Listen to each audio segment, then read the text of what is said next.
Muy bien, la música que suena al fondo es la música de Johann Sebastian Bach, música para Dios.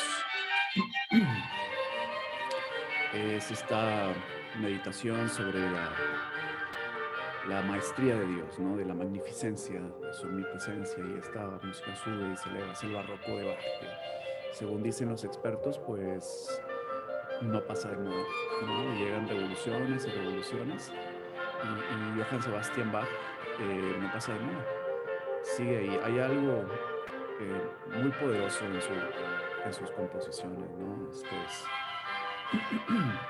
Vamos a escucharla tantito para empezar la clase.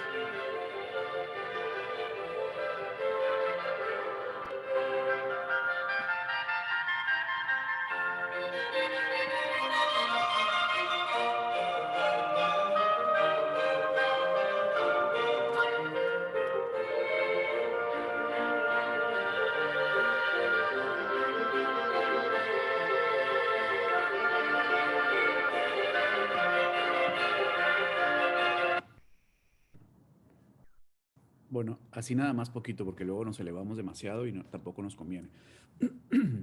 En la clase de ayer en el museo hablamos de dos temas, sí, en términos generales, ¿no?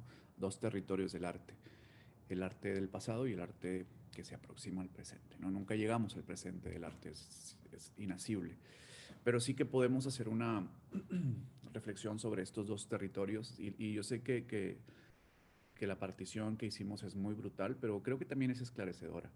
Entonces, hoy nada más grabo esta clase para las personas que no pudieron tomar la clase ayer y para las que, bueno, se quedaron con dudas y tal. Y aparte porque creo que tengo esta necesidad de estar pensando continuamente en las artes, y también lo hago un poco por mí, para estar como activo mentalmente, pensando en algo que vale la pena, ¿no? Como el arte. Entonces, vamos a reflexionar sobre las características, lo que forma la obra de arte, cómo la obra de arte se ha formado, porque recordemos que la obra de arte tiene dinámicas. La obra de arte de ayer ya no significa lo mismo. Se ha modificado, se ha vaciado su contenido, y nos toca hacer un recorrido distinto al momento de conectarnos con sus postulados, ¿no? Y la obra de arte contemporánea hay que hacer un recorrido también fuerte, interesante, perdón, digno, sobre todo muy comprometido para poder conectar con este combate que plantea el artista. Entonces, ayer les decía que si los museos no tienen un buen programa de capacitación a los públicos, puede que caiga todo su contenido, toda su curaduría, todas sus exposiciones, puede que caigan en un vacío, porque el público en general está mal formado en las artes. Nadie nos forma, nadie nos dice cómo conectar con algo tan complejo como es la obra de arte contemporánea. Y bueno, y esa misma complejidad está en la obra de arte tradicional, tiene complejidades. Esto es difícil llegar ahí, no es automático, nadie llega automáticamente a la obra de arte, nadie se posiciona y captura los sentidos. Tiene que haber una construcción mental. Esto es una operación, esto es un diagnóstico que se hace sobre toda una sociedad, y no existe la experiencia directa. Tenemos que trabajarla. Tenemos que hacer algo para que la experiencia del arte sea significativa y sea poderosa.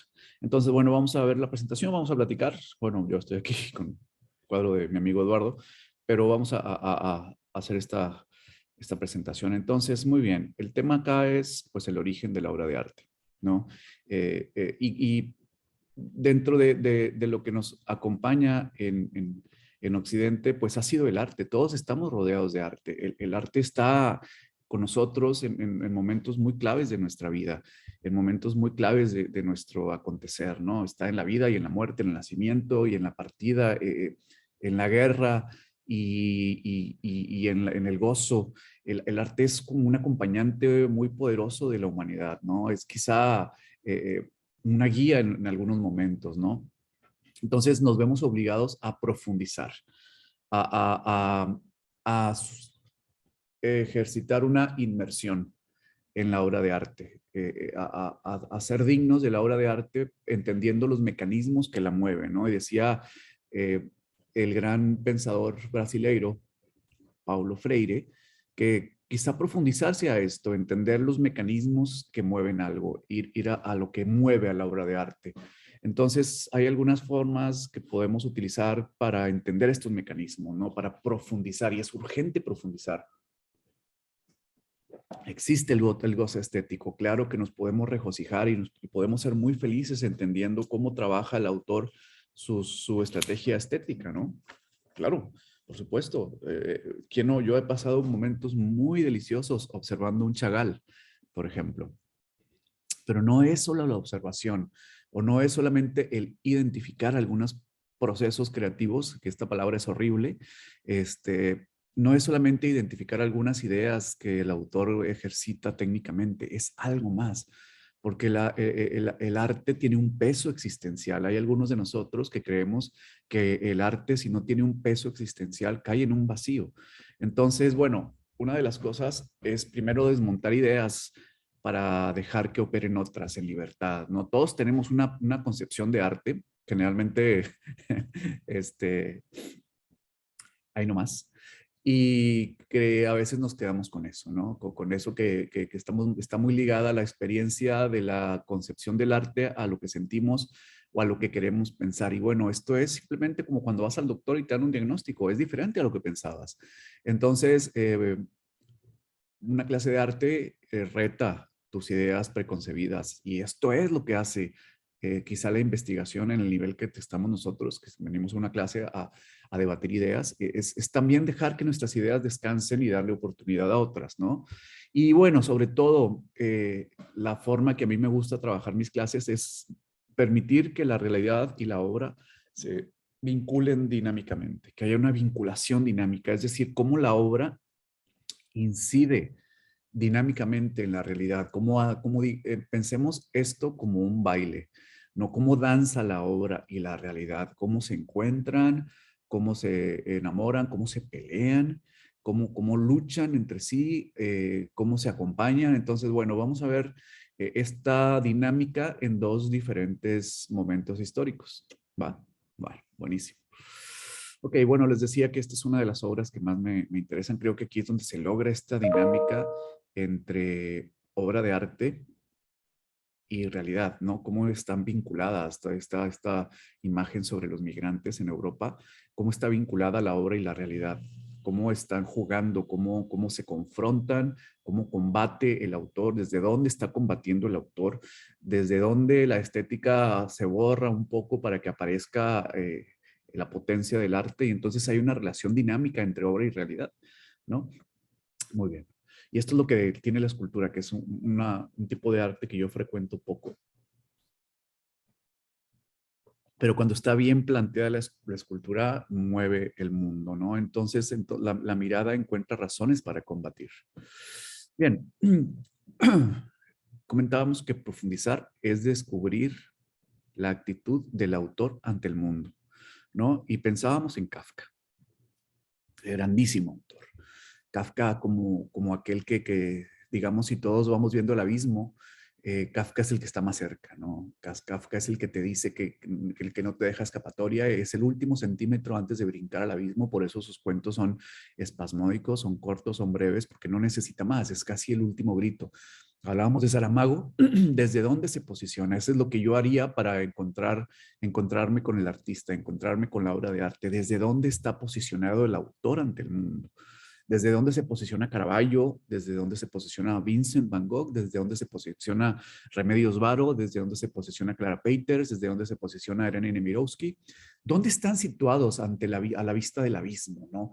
A la vista de lo terrible, como quería Nietzsche. Entonces, el estilo del autor no es otra cosa que el estilo de su combate. El arte trasciende su categoría de decoración cuando encontramos las fórmulas en donde el autor combate, ¿no? Últimamente estoy muy enamorado de Chekhov y su gran combate es los efectos nocivos de la belleza en una sociedad que no está preparada más para la belleza, ¿no? Y a lo mejor pueden sonar cosas un tanto rebuscadas, pero no importa, porque tenemos que intentar las ideas que nos reten. Entonces, esto es lo que se hace cuando enfrentamos la obra de arte, descubrir desde dónde combate el autor, cuál es la actitud del autor ante el mundo. Y eso es muy poderoso. Para mí esto es profundizar en una obra de arte. Y esto nos entrega un montón de claves. Bien, entonces, vamos a hablar de la obra de arte del pasado. Vamos a hablar del origen de la obra de arte en el pasado. ¿Ok?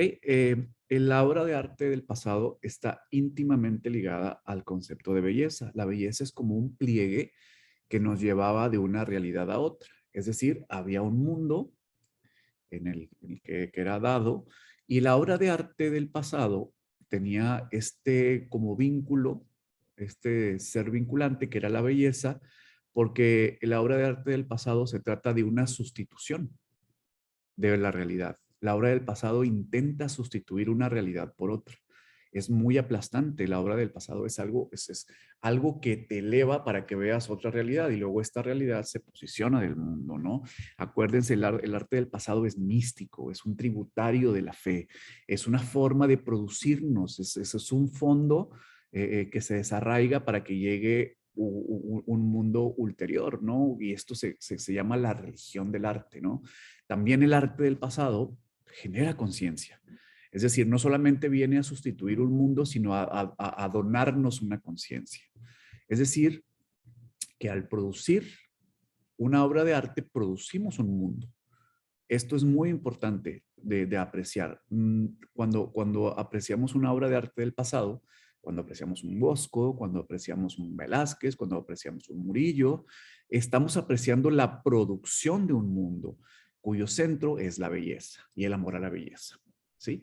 Entonces, la obra de arte del pasado nos dice que esta realidad en la que vivimos, en la que percibimos, debe ser superada.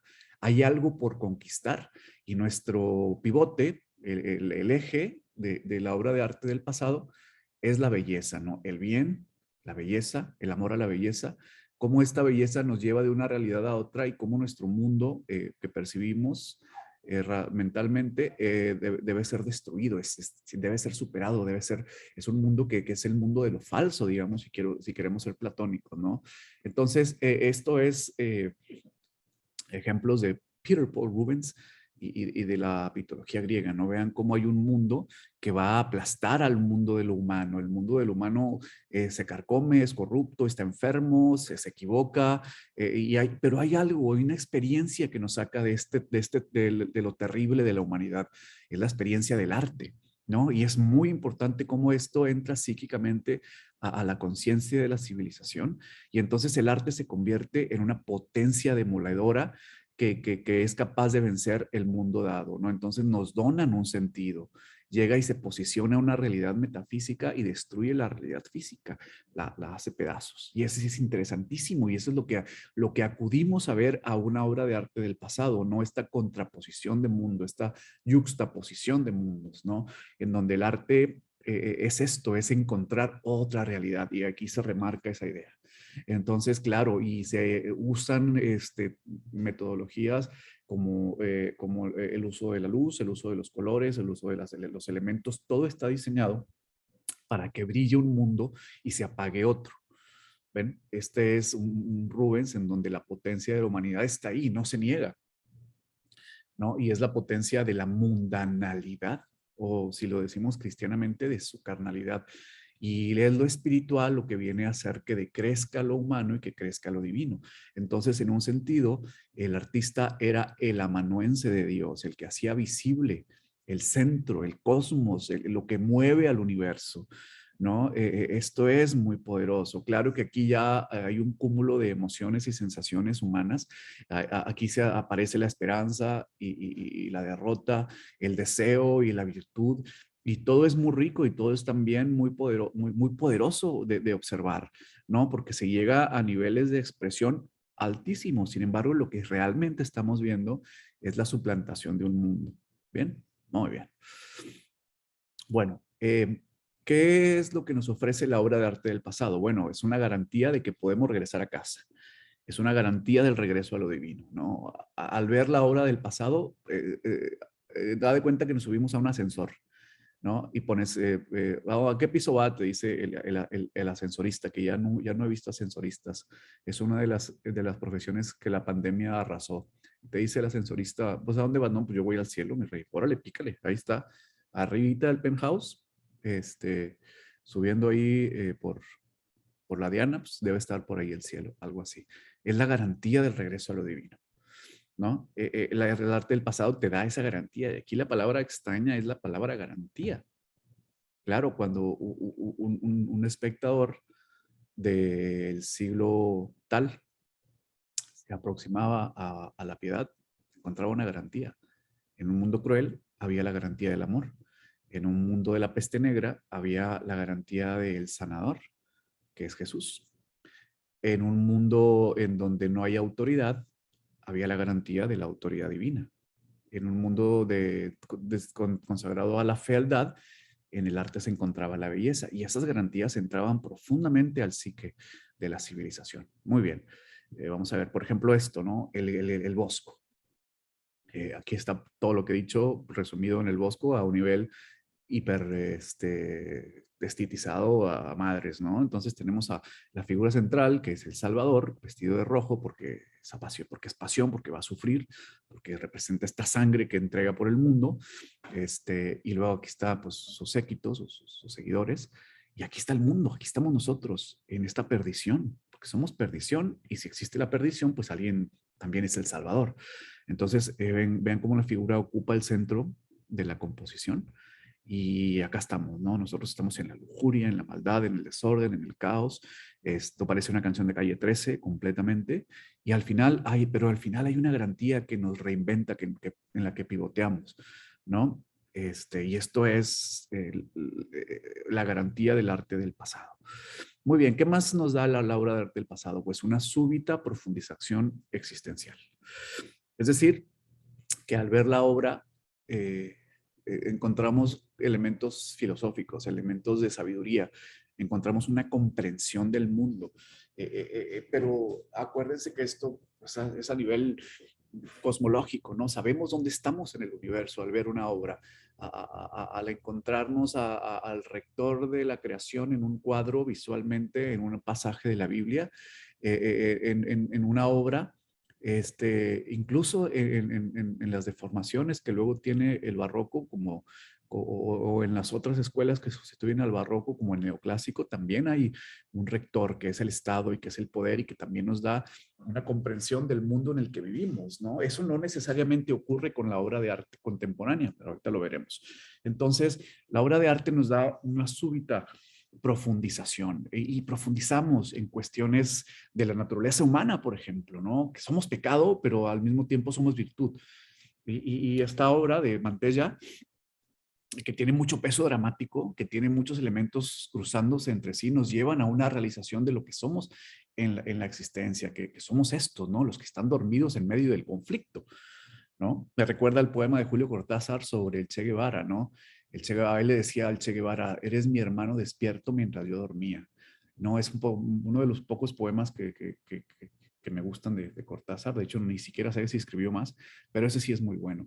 Entonces, claro, nos ubica existencialmente, nos pone frente a un espejo en donde nos reconocemos. Entonces, claro que en este mundo de dormidos y de conflicto y de drama y donde la humanidad intenta vencer a la divinidad, pues la divinidad permanece serena y ruega por nosotros y nos hace dignos de este amor, ¿no? Entonces, claro, aquí también hay un montón de significaciones. Cristo viste de negro porque es un momento de luto, de dolor, y viste de rojo porque se va a enfrentar a su pasión. Y entonces aquí están los elementos que nos pueden ayudar o que ayudaban al espectador en su búsqueda por la verdad, ¿no? Muy bien, ¿qué más? Elevación y conflicto. Claro, entonces la obra de arte le proponía en aquel tiempo al espectador una elevación sobre sus circunstancias, ¿no? Aquí, por ejemplo, tenemos a María Magdalena, elevada sobre su circunstancia de mujer pública, y es donde se deposita la verdad y la divinidad. Los pescadores que se dedicaban a cuestiones terrenales ahora se dedican a cuestiones divinas, ¿no? Y todo esto es porque en el centro está la figura del que te puede elevar. y no se niega el conflicto, se santifica el conflicto. ¿Ve? Es bien interesante, se revirtualiza, se reconfigura el conflicto. Entonces, hay una posibilidad de redención en la obra del arte tradicional. Nos redimimos. Hay posibilidad de salir de del agujero existencial en el que estamos metidos y atrapados por esto que se llama carnalidad, ¿no? Y claro, en todas las epístolas de San Pedro está esta misma idea. Es necesario que yo decrezca para que el Señor crezca. Y todo el arte cristiano, pues es una necesidad de elevación, es muy místico, es como si fuera una fruta que está pegada a la savia bruta de la espiritualidad. ¿Ven? ¿Qué más tenemos? Bueno, la obra de arte mistifica o diviniza las pasiones humanas, ¿no? Y aquí tenemos, es que se parece a un amigo, aquí este señor. Aquí tenemos, aquí tenemos a un Dionisios, a un Baco, donde las pasiones humanas pues se subliman, ¿no? Existen, pero no es lo mismo que existan en su naturalidad que si las toma el arte y las relanza. Sí, todavía no hay la conciencia del realismo social como tal, en donde el borracho de pueblo adquiere una tonalidad distinta en un Gauguin o en un Courbet o en la fotografía de Gabriel Figueroa. Aquí todavía se tiene que mistificar, se le tiene que dotar de un elemento misterioso y místico, ¿no? Aquí todavía se le tiene que agregar un planteamiento metafísico para que pueda valer algo. Entonces, el ser humano no vale por sí mismo, vale cuando es mistificado. Toma, cabrón. Está fuertísima la idea. Muy bien. Bueno, ahora vamos a brincar a la obra de arte del presente. Bien. Entonces, bueno, hemos hecho un recorrido brevemente. Claro que una clase por Zoom no sustituye a la fuerza de una clase presencial, sobre todo porque se ven los rostros de los asistentes y sabemos cuando hay un punto de vista que toca a alguien y cuando le molesta o cuando se ilumina una idea. Entonces, bien, esto se hace simplemente porque hay gente que yo sé que no puede ir a clase presencial en estos momentos y a mí me gusta tratar bien a los públicos que siguen mis clases. Entonces, bueno, esto es para que tengan un refuerzo.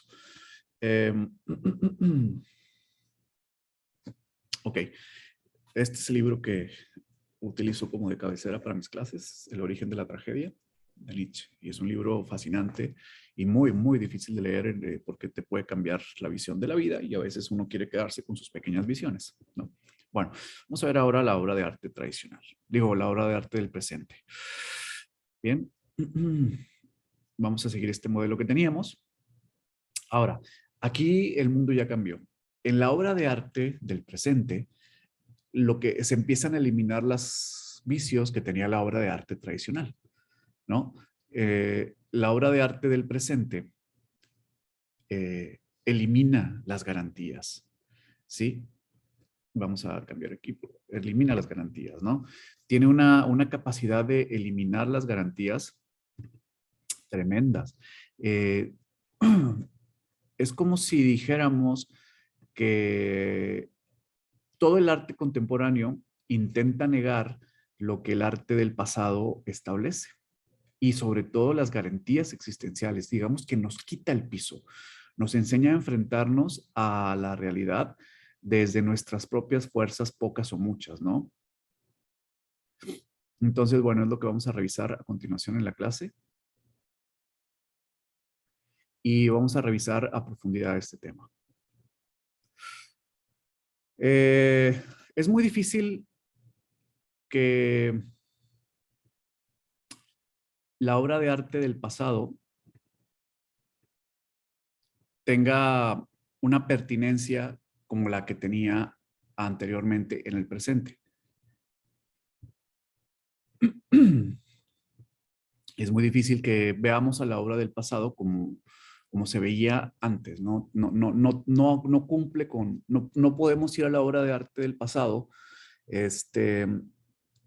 esperando que nos dé las mismas cosas que les daba al espectador. El arte ha cambiado porque lo que pasó fue que ahora ya no intentamos la sustitución de un mundo, ahora intentamos profundizar en lo humano, demasiado humano. Por eso venía muy bien el ejemplo que puso Cristina en la clase de ayer, hablando de pues, por cómo cambia la naturaleza del arte, la aparición de la cámara fotográfica. La cámara fotográfica no puede retratar a Dios.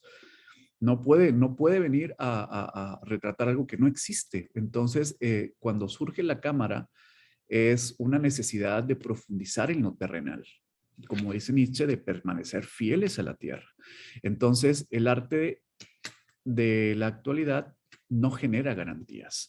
Y esta es una foto icónica del grandísimo autor Robert Capa, del miliciano de la Guerra Civil Española, y es el momento de la muerte, como lo quería Caravaggio en sus obras, también planteaba muchos momentos Morris, pero esto es un cese de lo metafísico en un sentido. Cuando vemos esta muerte, es la muerte de todos, es el fin del viaje y ya no hay a dónde ir, ya no hay una garantía de regresar a ningún lado. Y eso nos fortalece como espectadores, nos hace dignos del instante, recupera las sensaciones terrenales. El arte, sin perder su peso existencial, nos regala una brutalidad muy necesaria. Es muy fuerte lo que se plantea en esta obra de Robert Capa. Claro que él está haciendo un registro de un conflicto social muy pesado como fue la Guerra Civil Española, y dudo que esté teniendo algún tipo de gozo estético al tomar esto, pero es necesario que como humanidad nos demos cuenta de dónde estamos parados y que existen estos desgarramientos, ¿no? Que el arte está ahí para desgarrarnos al mismo tiempo que la realidad se desgarra. En el arte del pasado, la realidad se desgarraba para que pudiéramos encontrar una garantía. Aquí se desgarra para que podamos encontrar una autenticidad. Y eso no cualquiera lo soporta. ¿Sí? Por eso les decía que a veces el espectador es muy cobarde y no se plantea ver estas cosas. Muy bien, ¿qué más hace el arte del presente? Manifiesta su propia naturaleza desacralizando, ¿no? Entonces, esta parte muy crítica, este es León Ferrari, que por cierto ahorita está en el Centro de las Artes, hay obra de León Ferrari en el Centro de las Artes. Vayan, y dense un rol porque también está Orozco, y avanza desacralizando, ¿no? Ahora, antes la obra de arte estaba al servicio de lo divino, ahora lo divino está al servicio de la obra de arte. Esto se llama una revolución de las artes. Se revolucionó, es decir, lo que antes estaba abajo, ahora está arriba. Antes el arte topaba en lo divino, ahora lo divino topa en las artes, ¿no? Eso es un flip tremendo. Este es algo súper refrescante. Es algo que ya necesitábamos que ocurriera. Entonces la obra de arte queda vaciada de su contenido místico y se convierte en objeto de apreciación estética. Entonces, esto de desacralizar habla de el triunfo de lo humano demasiado humano o de la revancha de lo humano o como quieran verlo, al final de cuentas es un vaciamiento de las capacidades místicas de la obra y entonces nos encontramos con un arte que se defiende, que puede hacer uso de cosas que antes eran intocables, las desacraliza y las pone al servicio de la obra, ¿no? Y entonces la obra se convierte en una forma de rebelión contra todo un mundo que antes utilizaba el arte a su favor. ¿Qué más? Profundiza en el conflicto. Ya no nos eleva, sino que profundiza. Este es Goya y son los grabados y son los caprichos de Goya. Y aquí no hay a dónde huir. Goya persevera en el conflicto, lo hace más evidente. Ya no es hacia arriba el arte, es hacia abajo. ¿No? Ya no va a profundizar o a mistificar las pasiones humanas, ahora es un encuentro entre la conciencia y sus pasiones, en donde en Goya siempre queda muy mal parada la conciencia, ¿no? Por eso lo amamos tanto a Goya, porque nos habla de nuestras fragilidades y el arte contemporáneo es como un deudor muy poderoso de Goya, porque Goya nos hace sentir que no hay garantías, ¿no? Que la conciencia es frágil y porosa y es débil y entonces las pasiones son arrasadoras y las pasiones ya no vienen de los pecados, sino vienen de conflictos internos y de conflictos sociales.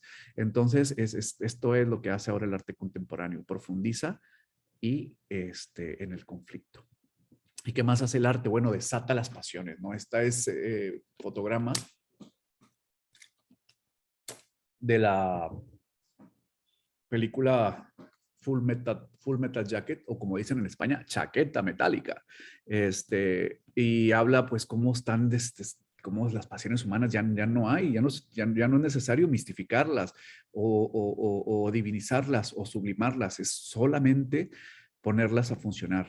a lanzarlas, ¿no? Expresarlas, dejarlas que en el arte encuentren un recorrido, eso a donde vamos a ver las pasiones. Si no me creen, pues bueno, lean nada más correctamente 100 años de soledad antes de que la hagan serie y vean cómo es como un parque de diversiones de las pasiones, ¿no? Lo que hace Gabriel García Márquez con 100 años de soledad es ir a lo prohibido. A donde, donde termina la conciencia, empiezan las artes.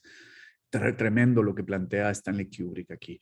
Muy bien, entonces, bueno, redondeando, como dicen los gringos, summarizing, la obra de arte tradicional ahora ya es un cadáver, porque ya fue arrancada de su capacidad mística. Ya no vamos a la obra de arte cuando la vemos, la obra de arte tradicional cuando vamos y la experimentamos, estamos viendo ya un cadáver. Se cortó la circulación, el flujo sanguíneo que tenía con el corazón de la obra que era Dios, que era lo divino, que era lo místico, ya está vaciada. Claro que hoy todavía podemos encontrar resortes que nos convienen. Por ejemplo, el enfrentamiento con la muerte en Caravaggio, o la dignificación de las clases populares en Velázquez, o la fragilidad poética de Clara Peters, y hay muchas cosas muy ricas para aquel que se acerca a la obra de arte, pero ya no está lo que le daba fuerza, ya no está el flujo sanguíneo de la obra de arte, ya está cortado, ¿no? Entonces, la obra de arte vale por su belleza, pero ha sido desvinculada de su fondo. Ya dice este autor, que es Jean-Luc Nancy, en su libro Las Musas, que ya solamente podemos vincularnos desde su sensualidad. Aquí hay algunos asegúnes, pero sí que tiene razón que la obra de arte ya no tiene, tradicional, ya no tiene ese flujo, ya no se conecta a profundidad ya está cortado el vínculo con lo divino, ya no hay a dónde llegar.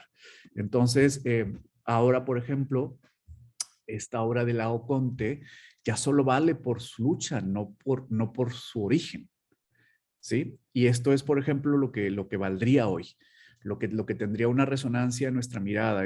Los pecados capitales, me parece que la obra es de Otto Dix, y habla de las luchas, de la misma lucha que tiene Leoconte contra los poderes, la tiene el pueblo alemán contra sus captores, en este caso el nazismo y los fascismos y toda esta corrupción, ¿no? Pero ya no la manda un dios, ya no viene de los dioses, ya no viene de lo místico, ya no viene de lo espiritual, ahora viene de lo humano, demasiado humano. Como ven, la crítica se mantiene, pero el fondo es distinto. Y eso es lo que tenemos que intentar determinar.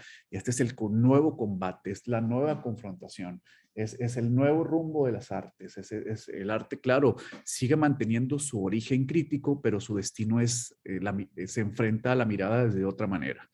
Bien, esto es, pues, algunos ejemplos de cómo la obra de arte tradicional ha sido desvinculada de sus fondos y ahora puede ser cualquier cosa, ¿no? Lo mismo sirve místicamente que sirve, pues, como una especie de decoración. Sin embargo, esta obra de arte de Otto Dix, por más que queramos que sea decoración, se mantiene en su fondo crítico, ¿ves? Entonces, bueno, esa es la pertinencia y el combate del arte contemporáneo. Esta es la batalla de Lepanto, y volviendo a la idea de la obra de arte tradicional, pues aquí es la sustitución del mundo. Se dice que la batalla de Lepanto, que es los reinos cristianos como contra los turcos, se gana porque la realidad del cristianismo arrasó a los musulmanes, ¿no? Y entonces se sustituye un mundo. Y en la actualidad, el arte no quiere suplantar la realidad, quiere confrontarla. Ya no hay una suplantación de una realidad por otra, ¿no? Ya no hay este choque de bloques, que es el arte tradicional. Ahora hay un choque de lo que, de la crítica propia del humano contra el humano. Muy bien, pues eso es básicamente la clase de ayer. Y al final de cuentas, la obra de arte sigue manteniendo elementos críticos muy poderosos, pero ya están vaciados de sus capacidades espirituales, y ahora nos enfrentamos a un mundo que nos pide que confrontemos desde la tierra, ¿no? Desde permanecer fieles a la tierra.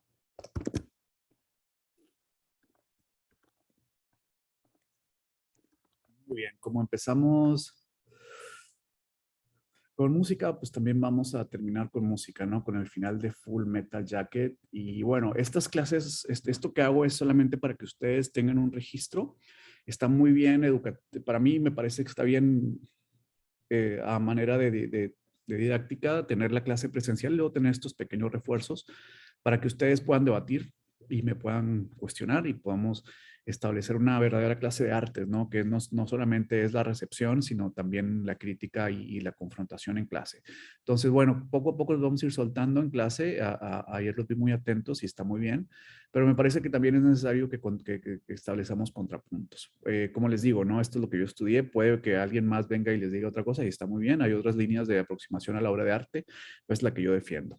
Entonces, bueno, vamos a quedarnos al final, como, si empezamos con la música para Dios de Bach, ahora vamos a ver la función de la música en Kubrick al momento de confrontar un mundo, al momento de criticar un mundo, ¿no?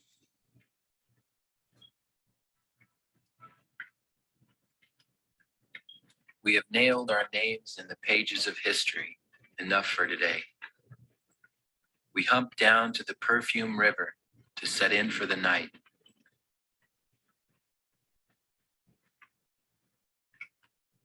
M-I-C-K-E-Y-L-O-U-S-E. We play fair and we work hard and we're in harmony. M-I-C-K-E-Y-L-O-U-S-E. Mickey Mouse. Mickey Mouse. Mickey Mouse. Mickey Mouse. Forever let us hold our banner high, high, high, high. Boys and girls from far and near, you're welcome as can be. M-I-C-K-E-Y-M-O-U-S-E. Who's the leader of the club that's made for you? My thoughts drift back to erect nipple wet dreams about Mary Jane Rottencrotch and the great homecoming fuck fantasy. I am so happy that I am alive, in one piece and short. I'm in a world of shit, yes, but I am alive, and I am not afraid. M-I-C-K-E-Y-M-O-U-S-E. Who's the leader of the club that's made for you and me? M-I-C-K-E-Y-M-O-U-S-E. Hey there, hi there, oh there, you're as welcome as can. Muy bien. Bueno, la próxima clase vamos a profundizar en la medida de nuestras posibilidades en otras cosas. Y bueno, espero que esta clase como de refuerzo les sirva y vean cómo al final la escena plantea fugas quizás solamente desde lo emotivo, desde lo apasionado, desde lo erótico. Y al final el personaje de Kubrick se ve obligado a aceptar que está arrojado en el mundo, ¿no? Y que no va a venir otro mundo a establecer una salvación ni una armonía, simplemente es ir tirando y enfrentarnos a lo humano, demasiado humano, ¿no? Y esa es la posición en la que combate desde lo estético. Pues ya está. Nos vemos la próxima clase y gracias totales.